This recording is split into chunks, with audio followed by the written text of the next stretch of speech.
అన్న ఆ ప్రభుత్వం బాగుందా ఈ ప్రభుత్వం బాగుందా కాంగ్రెస్ ప్రభుత్వం బాగుందా బీఆర్ఎస్ ప్రభుత్వాలు ఏ వచ్చినా ఏం చేయడం లేదు.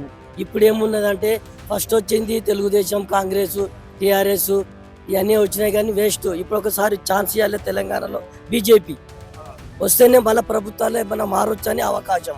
ఇప్పుడు అది చూసినారు ఇది చూసినారు అన్నీ అయిపోయినాయి. ఒకసారి బీజేపీ చూడాలి మన తెలంగాణలో. అట్లా ఒక్కసారి చూద్దామని కాంగ్రెస్ కేసీఆర్ అనమాట. ఒకసారి చూడంగానే వాళ్ళు అదే చేస్తున్నారు వీళ్ళు అదే చేస్తున్నారు. పబ్లిక్ తీసుకొచ్చేసింది. వాళ్ళు పైసలు ఇచ్చిండ్రు వీళ్ళు పైసలు ఇచ్చిండ్రు.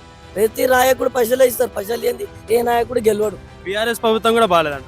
ఇప్పుడు అది 10 సంవత్సరాలు చేసింది ఓకే, ఇది 5 సంవత్సరాలు చేస్తుందో తెలియదు ఓకే, కానీ ఇప్పుడు అన్ని రాజకీయాలు చూసినారు ఓకే. ఇప్పుడు ఇన్ని సంవత్సరాల్లో ఒకసారి బీజేపీ చూస్తే మంచిగా ఉంటుందని నేను నా సూచన. ఎందుకంటే అన్ని ప్రభుత్వాలు చూసినారు. ఇప్పుడు సంవత్సరాలు గత సంవత్సరాలు 30 ఏళ్ళు కూడా కాంగ్రెస్ చూసినారు. మళ్ళీ తీసుకొచ్చి రేవంత్ రెడ్డి టైగర్ వచ్చి గెలిపించిండు. ఓన్లీ వేరే పార్టీ వేరే వ్యక్తులు అంటే రాకుండే ఓన్లీ రేవంత్ రెడ్డి వల్లనే వచ్చింది. ఆయన సగం పార్టీ ఎందుకంటే పులి లాంటి మనిషి ఆయన.